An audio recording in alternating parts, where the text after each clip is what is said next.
cash money. That's true. Hello and welcome. This is, I got asked to do this panel probably 4 weeks ago, and I think our show always likes to bring something to the party that may be just a little bit controversial.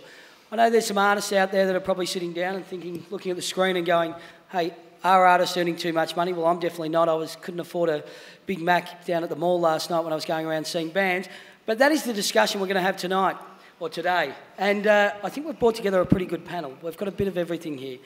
On the end, we have Ken West, who runs Creative Entertainment, which is Big Day Out all throughout Australia.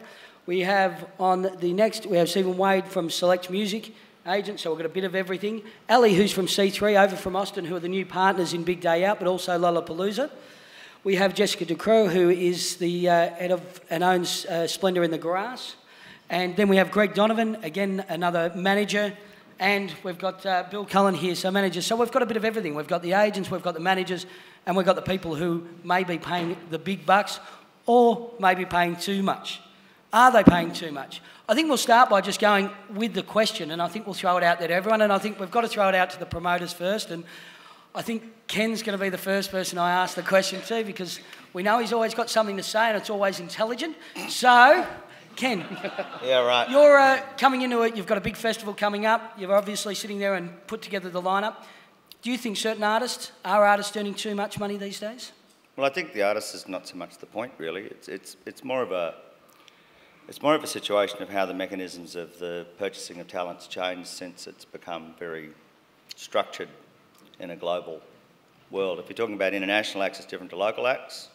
That's a very different ball game we're talking about there. And that I think that the international agents, and to a lesser extent probably the managers, are in a position to maximise what they can get for the act, and they're doing their job probably a bit too well. And that the competitive nature of the number of events that's come along has driven up the international... it's the same... a friend of mine who runs a gallery said it's a very similar situation to what happens with the global expansion of even China with the modern contemporary art galleries, is that they all want a Picasso and they all want a this and they all want a that. So when you've got an excess of contemporary galleries in the world, all of a sudden the price of certain acts just spikes. It's also a supply and demand process that people are in cycle, and so they kind of get sort of drip fed as well. You know, the Stone Roses are probably a classic example at the moment that's just come out through the whole thing, that's just from nowhere have just gotten astronomical fees because there was enough people out there prepared to pay for it. So it's complicated. So from an agent point of view, obviously you're there to do the best and get your artists and so forth the most that you can when it's coming in, especially this time where we're heading into festival season. There's a lot of opportunities out there. How do you go about making those sort of decisions for your artists? What are you looking for? Are you looking purely for what the check will be at the end, or is there more to it? There's a lot more to it than that. Sorry, it was for Stephen. Lady, Lady. Yeah, I know. I didn't think it was for me. Yeah. Sorry, what did that mean? It's not my question, is it? All So right. obviously When his you went artists to are answer making it, I was too like, much money. well, maybe he's got something. Surprise. So from an artist point of view, when you're coming into this time and you've got these three people up here looking to sign your artist for a festival, Yep. what are you looking for? Are you looking to maximise purely on a price basis, or are you looking for other things for your artist when looking to book them? I think the biggest factor in all that, as far as, you know, price range and where an artist should be, and the old-fashioned adage of, you know, the agent's job is to get the most money for an artist, is not technically exactly right. It's not the principle of how we build our agency anyway. I mean, the end result of when you're choosing to play any kind of event or do any kind of live show should be based around like trying to maximise that artist's exposure in a marketplace. Now, the biggest thing about playing live for anybody, whether it's your own ticketed show or a festival, is that there's only a certain amount of time that people will want to see you in the period of your cycle that you've either got a product out. You know, so we wouldn't normally just... Actually, the price isn't the first thing we talk about when I talk to any of the agents, the managers that are part of the acts that we represent. What we talk about is what events, what festivals, things like that would best suit our cause and what our artists would be best suited to. So then you would reach out and then the process would start and you'd start to talk about the fee. But it's so unquantifiable at times of what an actual fee should be. It's not like a car where, you know, there's a price put on it and then there's other cars that are a little bit cheaper and then you make a decision based on how much you can afford. There's emotional factors, there's whether the people that are buying the act love the act, so they might pay more because of that. You know, they might feel they don't have enough hip-hop on a bill, so maybe they pay a little bit more for a hip-hop act. So the variables are so large that it's never really a process of us sitting down and going, Act A will be, we want to do 3 festivals and get $40,000 or $20,000. Mm-hmm. And just from your point of view with Splendour, having the one major show in a year, it's obviously more difficult for you leading up to the time where it's so busy. How do you, I guess, for you guys, how do you go about looking at what an artist is going to bring from a value point of view? Is it based on the selling tickets, or is it the hype that's around that artist at that time for you choosing and deciding on what you're going to spend on an artist? I think it's all of those things.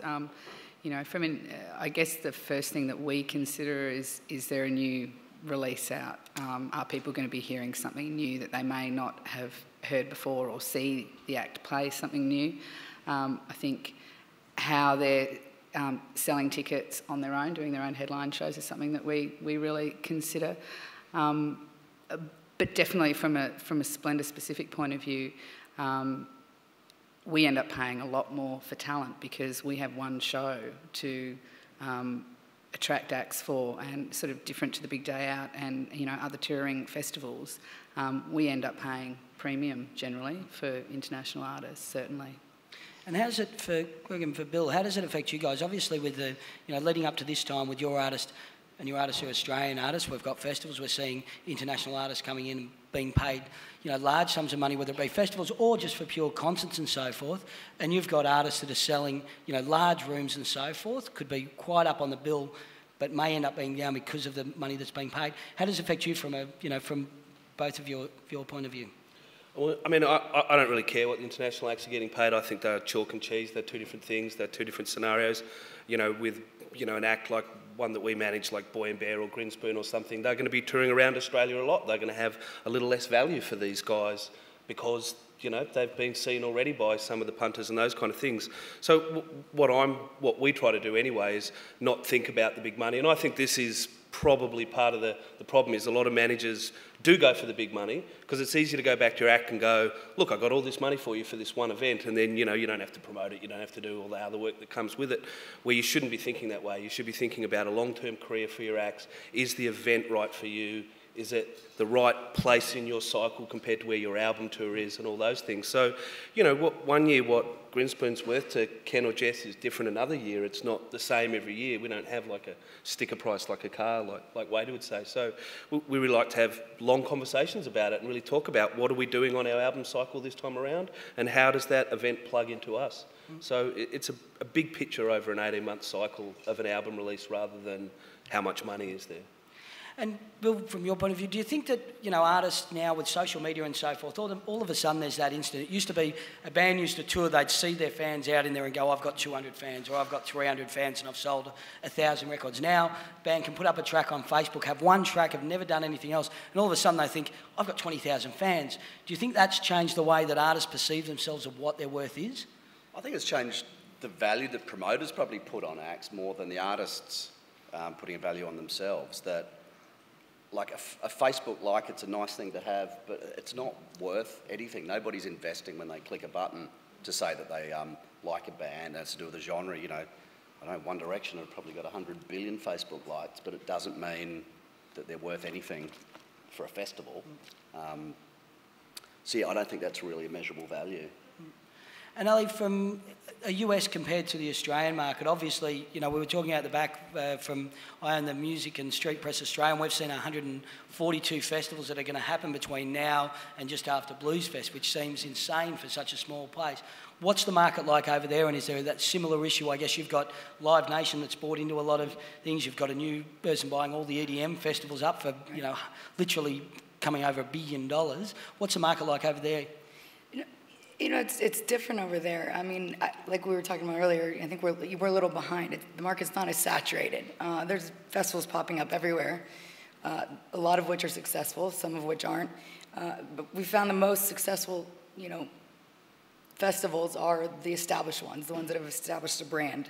That there are a few festivals that sell before releasing a lineup. So are artists getting paid too much on these festivals? You know, it's kind of a bargaining chip with, you know, with agents. It's like, we're going to sell out before the lineup comes out. So we don't, and it's not as competitive, so we don't have the same game of, well, I'll go play this major festival or that major festival. They can play them both. It doesn't, you know, Coachella, Lollapalooza, if a band plays both, it doesn't affect us quite as much as it does over here if a band comes over and plays a couple of festivals. So I don't think, it's just the competitive nature is just it's still competitive. You know, you want to be the first one to, you know, find a big band, a good band. But bands can play multiple festivals, which makes it different. Guys, how do you feel about, I mentioned Live Nation before, and, you know, we've got companies, and we've got even corporate companies now investing. Music is, you know, it helps brands to grow. We're seeing syncing deals that are done that are huge, that are changing bands live, but we're seeing Live Nation going and paying, you know, $150 million for Jay-Z's rights across the board, $200 million for Madonna's.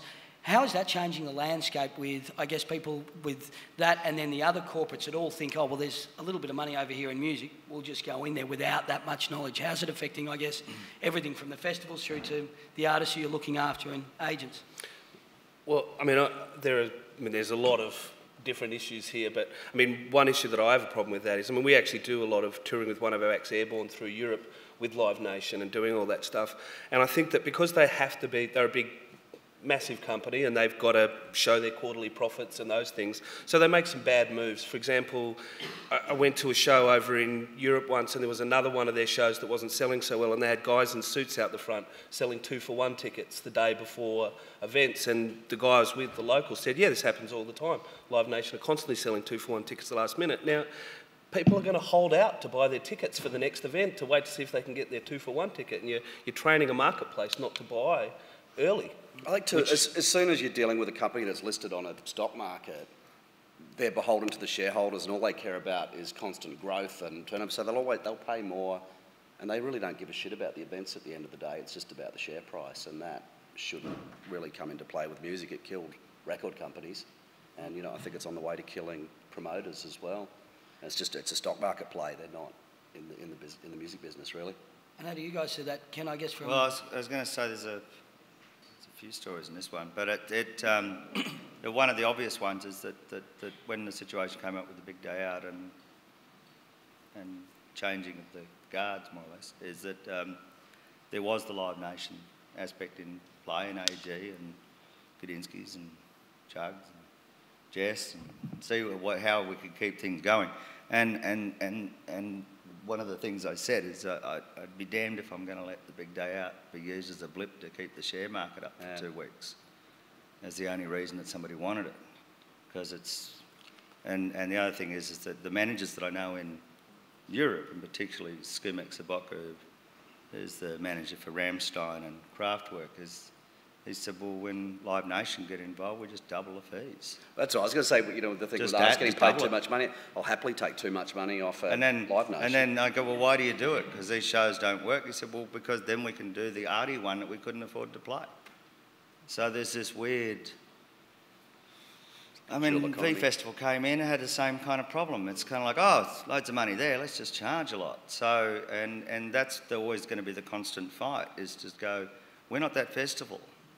You know, we've got to get into that situation where people are embracing the idea that you're doing it for the right reason and you're not trying to keep a few shares going until you can sell your shares and get out. So it is a very complicated process when the stock market gets involved in what is basically the arts. Happens with Picasso's, it happens with all this stuff. It's just like, how did that happen? Well, it's easy because people that are paying the money, it's not their money. It's not their money. And I said, like, there's been a bit of a change, I guess, especially in Australia at the moment. We're seeing local artists, which is exciting as well, that the fact that you're seeing artists going from a room, say, Northcote Social Club, to selling out Two Corners, to selling out a Forum, to selling out, you know, a Horden Pavilion like a Jezebel's and so forth, and that coming out. Do you think now, moving forward and so forth with the growth of Australian talent, so forth, that when you're looking at some of these artists, you know, especially international talent coming in, wanting more, that you're able, from a festival point of view, to go, well, actually, we've got artists equally as good here that we could put on the festival that can sell us the same sort of tickets, or because, obviously, the touring and so forth, it takes away from that? Really scares me how quickly a lot of these acts are developing, and, you know, you wonder how long they'll stick around for. I think the Jezebels is an exception. But so many acts put one EP out and play Three Corners and sell them out like that, and, you know, by the time an album finally comes out, nobody cares anymore, and that worries me, the fickleness of audiences, that they want to be on the newest, greatest thing, and they've moved off it before the band actually really need an audience. Wadey and I were really conscious of this with Boy and Bear and finishing up their cycle on their first album, because they've obviously had quite a quick growth, and the last tour they did on this album cycle was the sit-down theatre tour. So we did like a couple of state theatres instead of doing a Horden Pavilion, because we felt like keeping the ticket price low as well. So we didn't ramp up the ticket price. We didn't go any higher than we had on the last national tour. We made sure those core fans got looked after. They got a great show with a great set. And it was about underplaying it, not doing as much promo, not having it out there slam dunked it. But let's just sell out the shows and make them fantastic and keep the ticket price reasonable. And all that was about leaving a good taste in the market's mouth for the future, to be able to continue to build the band and keep the round, rather than trying to, you know, burn it bright and capitalise on it grab and while run it was mentality. hot. Yeah. I think. Hey, Leigh, what I was going to say too is what happened in regards to, say, like probably the last 4 or 5 years, when you talk about, you know, our acts getting paid too much, and I know being kind of the only person here that sells, I know Jess sells acts as well as an agent and stuff, but there was that period of time where there was a festival on every corner. So basically what happened is it flipped the kind of negotiation tool in the favour of agents, because there was so many places for them to play that you know, prices kind of went up because there was a lot of competition, a lot of people want. Now, it actually wasn't a great thing for Australian artists. There was a short period of time where a lot of acts probably made really, really good money, but what it took them away from is the kind of old-fashioned touring patterns that have established the biggest acts our country's ever had, and that's where you connect a person to your career by buying a ticket to your show and feeling like they're a part of it. You know, there was stories of acts and there was jokes made about different artists that played like 13 or 14 festivals in 1 year. Now, the problem was that every time they played one of those, there was no time for them to play their own show.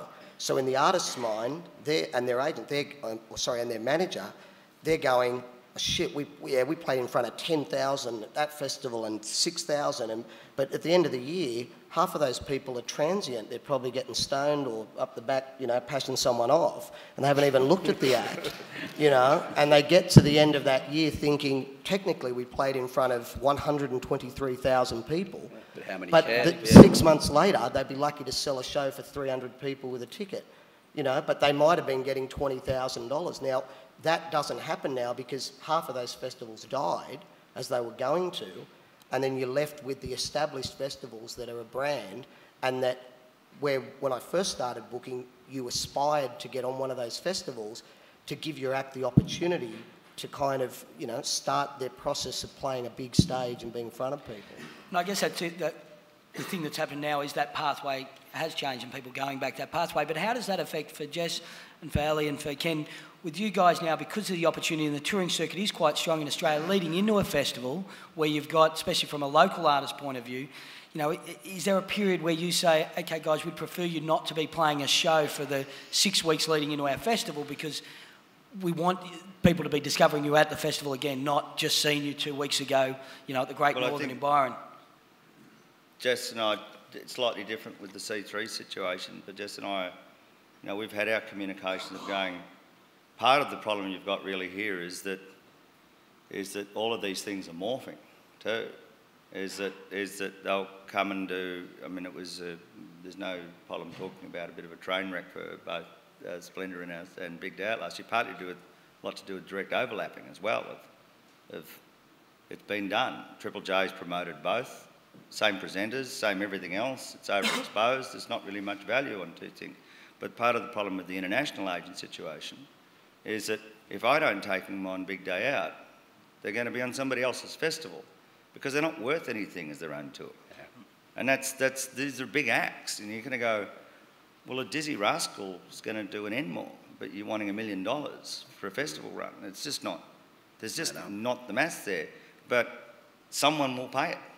So they end up hiding into this cycle where eventually somebody won't take them anymore, and they'll have to actually go back onto the real idea that they actually don't have any fans because the people at the festival would cross from one stage to another but wouldn't cross the street and pay $10 to see them. Yeah, it's like so it's a very dangerous international base going on. Even the efforts to make Lollapalooza and Coachella different have some natural overlaps. And you've got 1,000 Australians and 3,000 Australians going to each festival in America, and they're trying to find the differences in these events as well. But they're on this, everybody's on this goddamn treadmill. And then they go away, and they vanish. And then they'll come back again, hopefully, when people are prepared to pay for it again. It's a very good system for the seller, but it's not a very good system for the end recipient, which is the event and also the bands in the long run, because it's meant to be about careers. And I guess it all comes back to the one thing, which is money. And where the market is in Australia is at the moment, I think we've gone through a pretty good time, but there's no doubt that without the mining, we're heading a little bit downwards to a GFC. People aren't spending as much. We've just had Billy Hydes and Alan. How's that affecting you guys from an artist point of view, from a booking point of view, from a festival point of view, leading into this time of what you can charge for a ticket now compared to 3 years ago and so forth? Yet the prices for artists are not changing. They're still going up, but the actual price that you can charge in a competitive market for a ticket isn't much. How's that affecting you guys? I mean, a lot. I mean, we're finding now that we have to announce a month or 2 months earlier than we used to. We have to spend a third more marketing the shows, and we have to. I'm sure you're happy about that. And we have to. And we have you seen the size of papers? Come on, we need a bit more. And we have to. We're quite often whipping things to the line in the last few weeks. Tickets sell late. People hold on to their money because they don't have as much of it, and they make discerning decisions closer to the event. So obviously that lessens the profit by having to spend more money on marketing and having to be out there more. So it's more work. It's we manage 9 acts now to keep the business moving properly. It'd be great to manage 3. I'd love to do that. I really like managing 3. And just for you, obviously, you've come from a stage where literally Slender would open and 2 hours later that was it. Thank you very much. Let's do the festival. To that change. What are you guys doing differently now, and how's it affecting you? Well, I think it's been pretty fascinating over the last sort of decade, and watching how tickets sell and how I guess the proliferation of events, which really kind of hit saturation point last year. And as Ken said, both of us were affected by too many events, and in our case, we got a lot of criticism over our ticket price, and the reason the ticket price was so high is because we paid a shitload for the talent. I mean that, and that's very difficult to explain that to the general public, that's why a ticket price gets set, really, because the year-to-year operational costs are very much the same. Not only did we pay a lot for the talent, but we got a lot of shit for the talent that we booked. So, we didn't do so well. And coming out of that, we did a survey to try and really understand what had gone wrong with our event. I mean, I guess we intellectually knew, had a vague idea, but we really wanted to hear from the people that were buying tickets or didn't buy tickets why. And, I think certainly our location was a problem, but the ticket price was just too expensive. And I think we realised that you didn't need to have those big marquee acts to sell out. And I think Do you think having Coldplay in an off-cycle year that you could feel the difference in what they were worth than, say, when they were on cycle? Like, were people less interested in... Well, technically they were on cycle. They were setting up their records. Right. So they'd just released a new single. It was all our show. They were doing a handful of shows around the world, 6 festivals, and we were one of them. that was about setting up their new record. And it was pretty interesting for them because around the world they played a lot of festivals that had sold out that didn't when they played. And I had a chat with their agent, I don't know, a couple of weeks ago, and they sold 45,000 tickets in Brisbane. Yeah. And we couldn't sell 25,000 at Splendour with the lineup that we had. So, you know, I guess in their instance, they're not a festival band, and I think they've realised that. People want to pay their money and sit in an arena or a stadium and watch them. And so they're the kind of things that you have to consider when you are paying premium dollar, is that actually going to work for us? And, you know, from a Splendour perspective, we probably paid too much, but they can sell 45,000 tickets. I think that really shows that there is a difference in value for an artist, whether they're playing their own show versus a festival. And I think on the other hand, it feels to me every year there's a couple of hot Australian acts who get paid ridiculous money for festivals, which shits me managing fairly established artists. I hear of acts who I know have sold a fraction of the records or worth a fraction of tickets, and they're getting paid 2-3 times what our artists are getting. On a pure hype thing from a festival point of view, and Wadey, when you're booking an artist on a festival, if you're in that hype period where, you know, I guess we're seeing it with someone like 360 at the moment, how much is that worth to a festival? And are you looking at going, hey, we might only be selling these records, but the hype for the tour that's going on at the moment, and by that time we're going to be here, so we're asking for what we think we're going to be. Does the hype work, or does the hype fizzle when it comes to that point of actually people handing over their money for a festival ticket? Or I don't know so much. I mean, whether the hype and means you can actually guarantee that you'll get a certain amount of money. We kind of try and use the hype more from the point of view of, you know, where the act would be positioned and where the act would be performing, and they're normally indicators of what kind of value, you know, if you're discussing it with any of the people from Big Day Out or Jess for Splendour, or, you know, like most of us have a pretty good gauge in the Australian market of where your act is sitting and where your act's going to play in a bill, you know. And if you're, you know, last year leading into this year with, say, someone like Boy and Bear, where, you know, we went from a position of selling, you know, 5,000-6,000 tickets to 26,000 tickets on their last tour right across the country. You know, that band, you know, was able to kind of be in a different position in the festival market, but, you know, the hype that they had around them still didn't mean that they could be considered to be a headline artist or things like that, mainly because of genre at times. So, you know, where you position that band in the marketplace. So, I mean, sorry, in the festival lineup, you know, if there's a band that's really full on before them or after them, then it affects the way the festival will flow.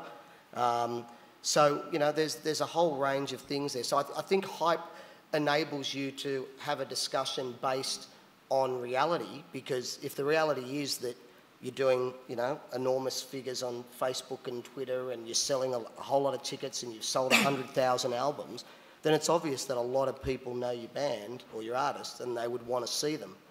But I think it's a dangerous kind of path from an agent perspective or a band or a management to go into negotiations, especially because the same people you want to deal with over the next 10 years of that artist's career, if you go in with the, you know, the pirate kind of approach of, well, fucking, we're going to give it to you guys because we're big now, you won't be big one day. And people have long memories in our industry and they like to remind you of that. I've never been personally big my whole career, but it's like... Well, I guess, Ken, from your side, with that, okay, from an Australian artist you do know, but for Jessica, when you're, and Ali, looking, and I guess it's going to be a little bit easier for you, Ken, in some ways, Valley, you guys have got to look at acts so far out in advance. So you've got to sit there and you'll go and you'll be to South by and you'll hear Vampire Weekend or something like that, everyone talking about a hype band and go, shit, we need them for their festival. But our festival's not for 9 months, 12 months. How do you go about making those decisions of how much are you going to be able to spend? What are they worth? It's all happening now, but by the time they get to me, are they still going to have that? Is it just obviously a lot of years of doing it? We both went down that dangerous road, and I think that's where it gets back to being a cultural and talent coordinator of an event. Is the whole principle of entertainment really is to buy low, sell high, isn't it? Not buy high, sell low.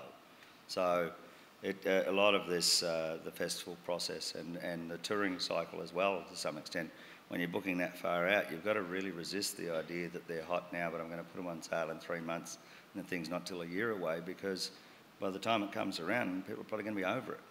So it's a little bit hit and miss as you go, because you're trying to go, when's the new record going to be, and you're trying to work it out a year out and haven't even gone to the studio yet. I mean, the Strokes are on the list for this year, and they still haven't even gotten, I think they've just gotten into the studio. And as we know, I mean, we're dealing with human beings here, and some of them aren't too organised in the best day, let alone trying to work out a schedule for them. But I think that's probably the most important part of the survival process, is it's meant to be a hand-in-hand relationship with an act, that we're meant to be responsible for helping break their careers, not break up the band. And we're also meant to be, certainly to a certain extent, the conscience of the agents and the managers to kind of go, but we work so hard for you, why are you just going to take the better offer? Or I really wish you'd stay out of the market for 2 years, and then next month they announce they're doing some other festival in 6 months' time. And it's tragic when you've got a really good relationship with an artist and you lose them. You just lose them. You think, great, they're really good people, we're great, we get along really well, I can work with that band for the whole career. We can do their tours, we can do them on a festival, we can do all that. We can put them on somebody else's festival even. But that loyalty is all shot to hell. And the ones that are starting to re-embrace some kind of loyalty concept, and I'm sure I'm speaking for all of us here, you think, oh, thank God, some sanity is going to start moving back into this thing again. It's all part of the transitional process from... I sit down with people like Simeon Mobile Disco, and they just say, we're never going to make any money ever again from recordings, ever. And it's all going to be from live work now, and we've got to do this. And you go, well, you just produced the Arctic Monkeys album, isn't there something? Oh, no, nothing. But they've just all been pushed into, if you don't make the money out of live, there's never going to be any ever again. And so therefore, in this transitional phase where that's their only income stream really, because there's no record companies propping you up, there's no record companies assisting us to get X out anymore, there's no, can we get 20 grand from a record company for some flights? That's all gone. Is that until that transitional period's over and some stability comes back into it again, we all have to start anchoring down to kind of go, no, we're just not going to do it anymore. I guess with that, and you might know from the States and so forth, with just what you said then, is at what time is it going to become where, and I guess, Jess, you guys are doing it a bit where you've got a record company, you've got a PR arm, you've got a touring company, you've got a full festival company. How long before promoters, most of the promoters start to look and go, okay, well, we need to actually do the whole package. We need to try and take it all under our wing and actually look after, if we're touring them, why don't we put out the record so that we can have them, make sure that they're in cycle when we're touring and so forth. Is that... Can I just make the point that that's my partner, Paul Petico, that has the label? Yep. Yeah, okay. But in the same thing. So what do you think that's a time where that will come about? I think it's too heavy. I don't really like the idea that it's kind of feel a bit like slave trading, really. It's like you're buying a person. Yeah. And I think that that's a very dangerous... They have laws against that in Australia at one stage, didn't it, to stop Kandinsky from having all 5 aspects of an act. From the sponsor, from the record company, the publishing, the t-shirts, management, the agent, and the merchandise company, and whatever else, agent and a few things, is that it does put an act in a vulnerable situation. And while the 360 deals have come in now, not for the act, but you own everything, is that you get these ridiculous, I don't give a shit about the plan now, I just want to get my money back. And so therefore they're happy to do 2-for-1 deals, they're happy to do this. I mean, part of the thing with Kanye is he was still paying off the debt to Live Nation. That's why he kept wanting to do stuff. They get a big chunk of money in advance, and Live Nation will farm it out, and you're dealing with... We changed contracts 4 times because everybody kept getting fired and quit and moved all over the place. It's terribly inhuman process when somebody's owned by the stock market. Just back to the whole 360 thing, it's very rare that Paul and I who work together would have an act that would be, you know, on his label, that we would tour, that he would do or that they would do the publicity for, that it would kind of move through all the companies. So, and I think there's a great danger in that happening because it homogenises everything, and that's boring. That's boring for all of us. So while it might seem like that, certainly from my perspective, that I don't think that's a positive thing, is to have a 360 approach. I think... I agree. I think that there's a real danger of that happening. It clearly is happening with the bigger companies. That being said, I think we're one of the only industries in the world that doesn't centralise our streams and you know, like every other industry in the world does do. If it's handled right and there are artist-friendly deals in place, I mean, my real problem with this is that, you know, we've had major labels in the US saying, well, if you don't give us your merch rights and if you don't give us your 10% of your live or something, then you're not going to get the tour support, you're not going to get this and that. They hold you over a barrel, but they're not actually supplying a merch service. They're not supplying anything towards your live other than a few bucks for a flight or something. Whereas we're setting up a model at the moment where we're now funded by Sony Music for a record company, EMI Publishing for a publishing company, and we've obviously got our management. And the way we do it is we're pragmatic. We go out and we shop the acts, we have lawyers then represent them, we just be part of that as an option. We don't hold them over barrel and we don't double dip. So if they sign to our record company, we don't take a management commission on their recording rights. We don't take a management commission on their publishing if they sign, and it's like a bit of a menu and an option there. Our biggest concern is that we do homogenise it and have that problem, which is why we try to be pragmatic and think what's best for the band. I think the way the industry is now, we have to do more centralising. I think it's going to come whether we like it or not, and I think we've got to find artist-friendly ways to move forward with it. And just, we're talking about two pretty different things. I think you're talking about a 360 deal from a record label perspective, and then you're talking about what Gregg or Paul are doing, which artists certainly don't have to do. There's no gun to the head to you know, use those different companies. So moving forward, over the next, where do you see basically from now, as we are going through those changes, as we've gone through the highs and lows, it's now, as we're saying, it's probably a little bit more in the artist's favour, with a lot of those people that were doing festivals that have gone out, and I think we're seeing a time where it's, I guess, a restructure where the good festivals will keep going, and then everyone thinking, oh, it's not too hard, I just got to put on a couple of acts, put a bar in, sell a ticket for $50, I'll make a heap of money. There's some people out there with their parents with no homes from doing it. Where do you see it in the next 2 years, and where would you like it to be?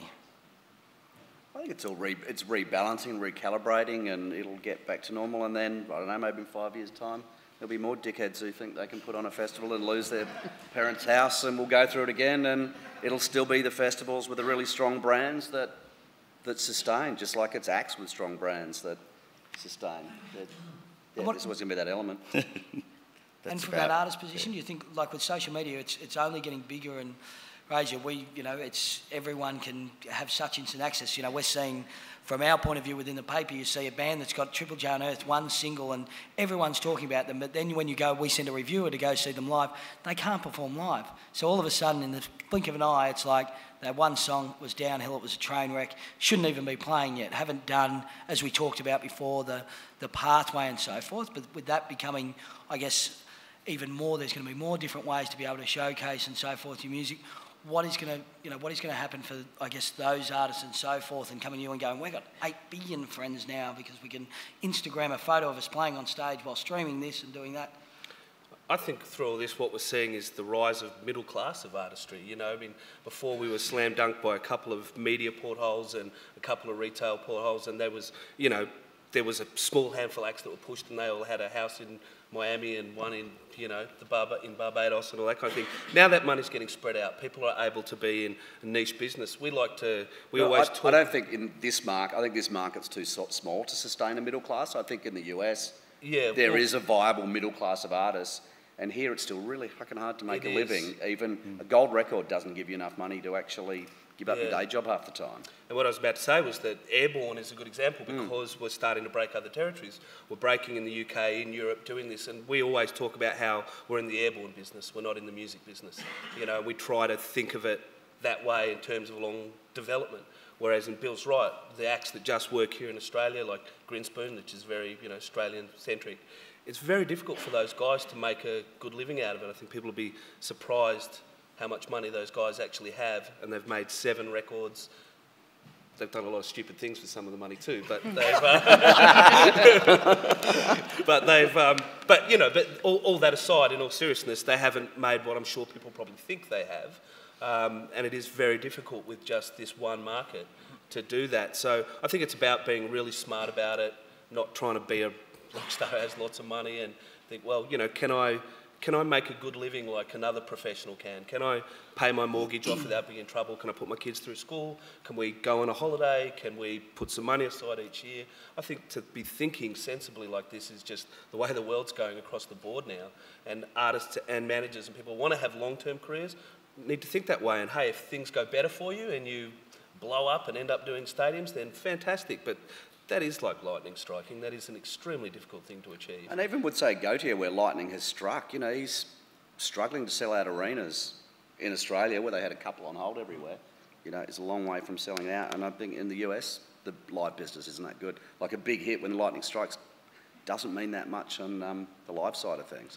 Actually, Ellie, you can probably think with that, with someone going berserk like Gautier, what's up to how many million singles and so forth. What does that mean for an artist over there? And actually, you were saying about social media, it's 300 million YouTube views. It doesn't translate to what does that mean tickets. for an artist over there and actually selling? Because obviously your market, the actual American economy is in a lot worse position than ours at the moment. What does that mean for artists touring and so forth? I mean, with Gautier, he adds value to a festival more so than selling tickets on his own, right? So, I think a little too fast trying to sell arenas off one hit, but, putting him on a festival or him being on a festival adds value to the festival market, adds value to his name. So, it depends on the approach that the artist takes. You can, off one hit, 400, however many million YouTubes, and then there's 8 other cover bands that have almost as many, hits. You could do too much too fast, and it goes back to what we've been talking about, a band establishing, whether they want to take all the money right now or establish a long-term career. So it just, depends. It's where it goes back to management and goes back to agents. It's more of a long-term plan. It's not as different in the States. It's, you can jump the gun or you can, wait it out, play smaller venues and then build your career up.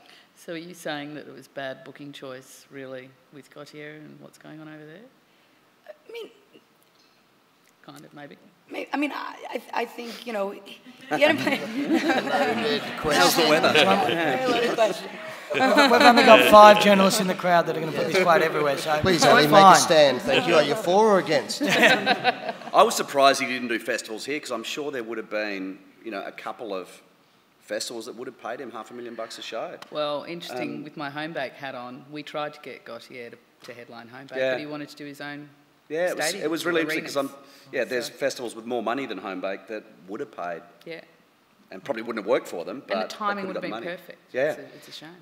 But that's a good question for you, Wadey. From an agent point of view, having that thing of going, are we ready to take on this next step where we can sell out a $10,000 and make $500,000 or play a festival? How do you weigh up just that? Because that is a big... In Australia, we're limited with venues to a point where you get... To take that next step up to that 10,000 is such a big step. How do you decide between that and, well, do I take the festival because we're not... Well, it's... The last couple of years has really changed in the dynamics of how we look at every act that we develop from a live perspective. I mean, we used to, you would plan the tour that you wanted to do and maybe where you were going to go after that. And now we're planning 12 to 18 months ahead in a cycle, looking at where we potentially think we might be. And in that period of time, does it cross over marquee events that maybe we think would be worthwhile for us? The biggest problem that we experience in Australia is that most of the acts that we represent don't go on and have international careers. So because they don't, they play for a period of time, and then we have to kind of hide them away somewhere and basically say, now go away, don't let anyone see you, don't play a gig, don't busk, don't even tweet, because, it'll look like the trolls will get you. Yeah, there's trolls everywhere. But, the reality is that then you have to bring that act back. And then you've got to think of where that act ends at the cycle. So, as Gregg pointed out with Boy and Bear, we looked at it and went, this is this act's first, they grew really naturally. We didn't push anything with them. We actually sat down and resisted the temptation to play every festival.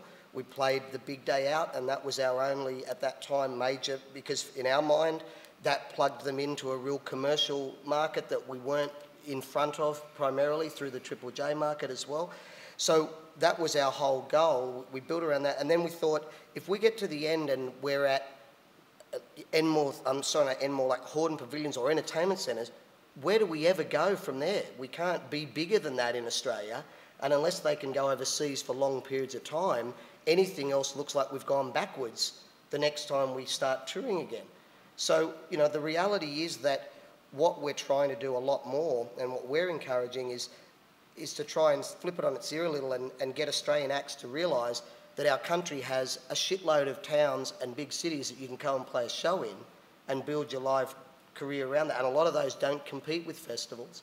So, you know, the whole footprint changes a little, expands the market a little bit more in how far they can play and how many places they can play. And then we sit down early on in the part of a cycle and just go, what are we going to go for?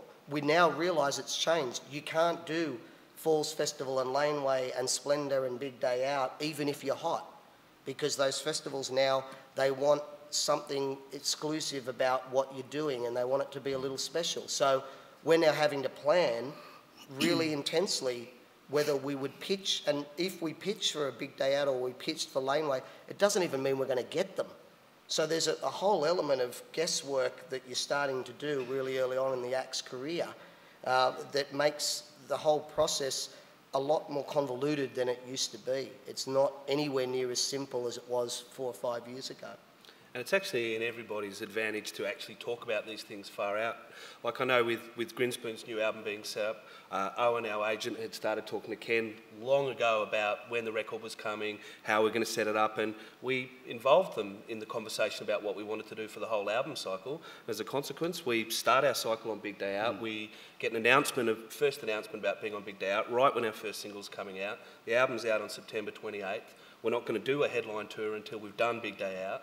So we can plan things out quite far ahead, and it works well for, I believe it works well for Ken, it works well for us, and it makes sense of it. So I think a lot more planning and a lot more dialogue between everybody is It's imperative that people get off this never-ending plan and actually get down to some real logistical planning that actually does benefit the act, has got a structure to it. Yeah, things can go wrong. But the simple things, I think, that anybody who's producing a festival knows, if somebody's actually spending the time to talk to you and say, this is what we really want to do and this is our idea, and then you find out 3 days later the same pitch has been done to another festival, you get really shitty because you've become emotionally attached.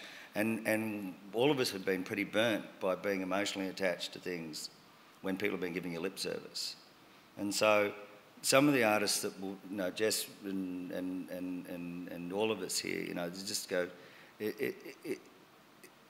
you want to do the best thing by the act because that's why you got into the music business in the first place. And you really want to go, can I just grab the band for a minute and take them away from all this stuff and sit down and talk to them? And then we can come back in the room again and start talking the money and stuff. Because they're not even there. And you kind of go, I don't know what's been presented back to the act. It's all via other things. And it's like, and then you get this system going, of course, that you're doing the right thing by having communication with the management and agent, but somebody else is over there buying them drinks, buying the band drinks and getting in their ear and poisoning it that way. So there's all this whole process that at the end of the day, if we can get back to what is some integrity and some standing ground and believing in what people say and following through on what they're going to do, then it will come back to a situation where it won't be us and them, and it won't be, no, there's an agent that, you know. It's like, oh, well, we've got a good working relationship. Is that me? Is that agents? I'm talking through you. Not at you. I'm mainly talking about the international agents that will give you a lot of time and stuff with it. But at the end of the day, Australia's considered a bit of a cash cow. Yeah. We've got a very high dollar. We've had a ridiculous phase where I worked out earlier in the year that if other events hadn't come along and if I could have stayed in the cycle process, the big day out ticket wouldn't be whatever it is, 165, I've lost track of it now, 65 this year inclusive and stuff, which eliminated the booking fee thing. It'd probably be around 125. But because all of these events have happened and everything's just gone bang, bang, bang, bang, bang, bang, bang, we've gone, oh shit, we're going to have to charge more to try and cover this, which is all you're really trying to do is stay in business. And everything's based on now, if we fill them all and we charge this and we throw the bar in and some sponsorship, then we'll break. But that's too scary. Yeah. It's too scary to put your house on the line every year for and your livelihood and stuff. And so eventually something's got to break. Very good. That's the positive story for the day. There's the, And now we'll get into the shit sides of the answer. well, we're at a point now where we might go out to the crowd and see if we've got any questions. You're not going to get an esteemed crew like this every minute of your life. So has anyone got any questions out there for the panel? Have we got someone with a microphone? I'm not used to being on stage, lights and eyes. There's a microphone there. There must be someone. Everyone knows everything about the music industry, obviously. No questions? Wait, oh, we've got one up the back here. I have a question for Jess and Ken. Hear all the time about other festivals like Future and Soundwave, and everyone trying to grab acts, also for the purpose of not having another promoter grab that act. What effect has that had on international bands and prices, and how has that affected the Australian landscape, do you think? Because we hear about Are you talking about Future and Soundwaves in particular? No, not particular. I wouldn't know anything about it, of course. But Maybe I think we'll just call it the competition amongst promoters. So, sorry, the question was the competition amongst promoters. Sorry, Sam, what were you saying? Basically, how often do people go after a national artist purely to make sure also that another festival isn't getting them? And what does that actually do for international agents trying to sell them back to you and pushing prices up? Oh, it's highly competitive.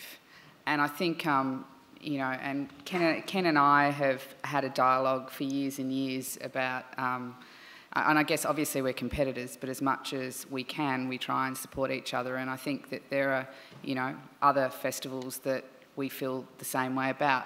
There are other promoters, however, that are extremely competitive, and they do try and, nick acts from you when you're mid-negotiation. It's really hard out there at the moment, and I think this whole topic that we're discussing is really a reflection of how tough it is out there. It's extremely competitive, and, people try to nick your talent all the time. We've had to do it. It's one of the few businesses when there's an oversupply. Yeah. It gets more expensive. Yeah. And despite what's happened last year with the saturation of the industry, the festivals that are left are still paying premium dollar for talent. It's still very, very competitive. How's it, the Australian dollar obviously being so high didn't affect you? Didn't actually make things a little bit cheaper? Obviously, we're at parity with the US market from the, being 60 cents 6 years ago. Has that made it? I think that the thing is, I've been through some very volatile, it's got 21 years now and we've all been in this for quite a while, is that we've been through some very volatile currency exchange situations, and we try to keep it in Australian dollars as much as we can, because especially if you're committing 9 months or 6 months out, unless you're locking in an account overseas, which is just a very, very complicated, expensive process to do it. You want to try and get the acts to commit to Australian dollars, because if you're doing a tour, you shouldn't be paying in US dollars because the people are buying in Australian dollars.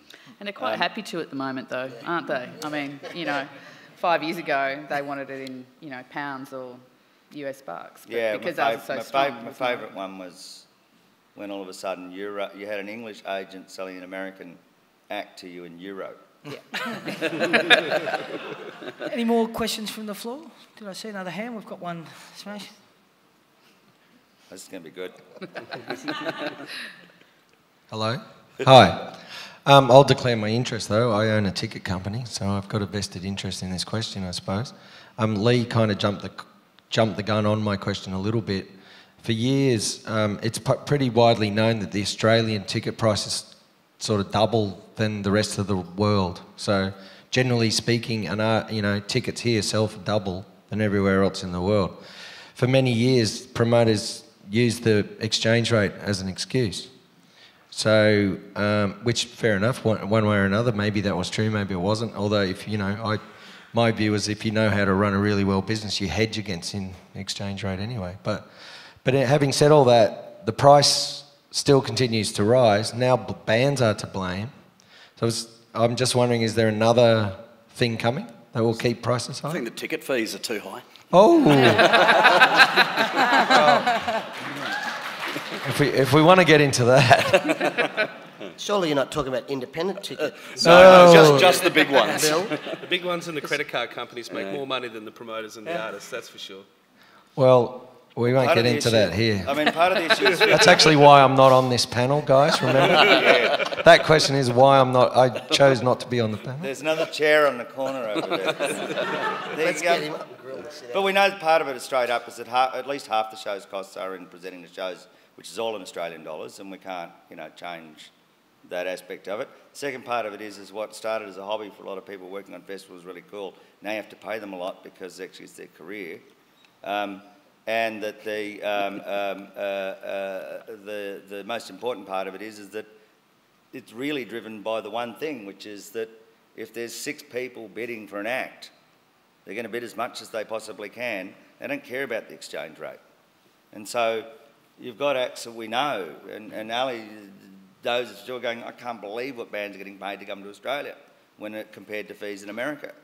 And that's purely just a competitive market. They'll go, well, if X promoter's going to pay this and Y promoter's going to pay that, and one thing's that, it could even be exactly the same run. Probably the classic example, which is the most ridiculous one, was the M&M one, where it was $500 for, or whatever it was, for 10,000 tickets per show at the front, and then it's more if you want a souvenir lanyard and a this and a that, and it was a minimum 150 for the whole thing. But because you ended up with an act that just wanted as much money as possible, that really didn't care about ever coming back again, and the audience was prepared to pay it, because you're also spiking against the eBays and ticket scalping companies of Australia, and go, well, why not charge that much? Because if they're all listed out on eBay for that much, then eBay actually said it in the court cases, I should just put all my ticketing through eBay. No, that'd be a brilliant idea, but it's really hard to budget when you don't know what anybody's going to pay. Very good. And a final question from the floor? We've got one up the back in the back corner.